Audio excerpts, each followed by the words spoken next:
Hey everyone, welcome back.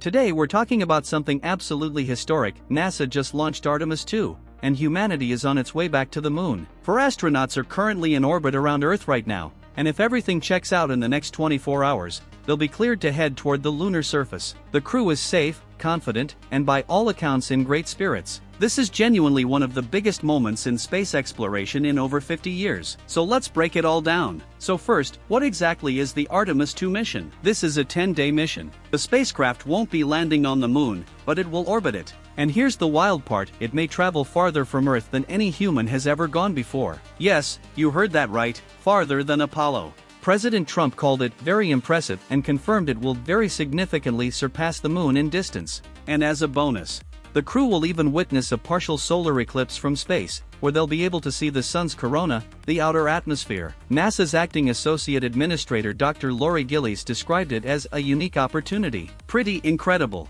Now you might be wondering, why are we doing this again? We went to the moon 50 years ago. 6 successful landings. Been there, done that, right? Well, not quite. It turns out the moon is far more valuable than we ever realized. Professor Sarah Russell from the Natural History Museum explains that the moon contains rare earth elements, the same elements that are extremely scarce on Earth but critical for modern technology. There's also iron, titanium, and helium, used in everything from medical devices to superconductors. But perhaps the biggest discovery? Water.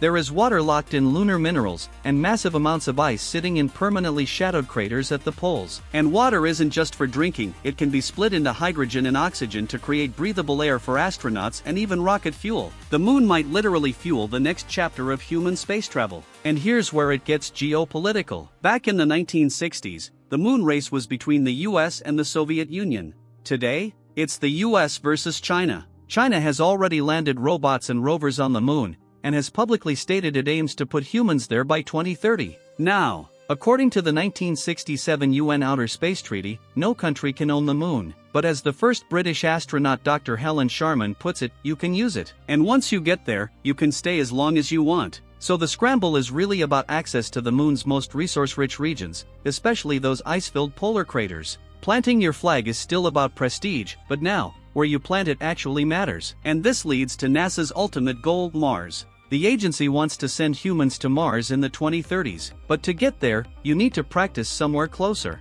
The moon is the perfect training ground. Libby Jackson from the Science Museum says it's much safer, cheaper and easier to go to the moon first, learn how to live and work on another world, and then tackle Mars. Because if you try all your life support technology on Mars for the very first time and it fails, that's catastrophic. The Artemis program has cost around $93 billion so far and involved thousands of people. It's a massive investment, but the payoff could be nothing less than making humanity a multiplanetary species. So stay tuned, because Artemis II is just the beginning. Thanks for listening, and I'll catch you in the next one.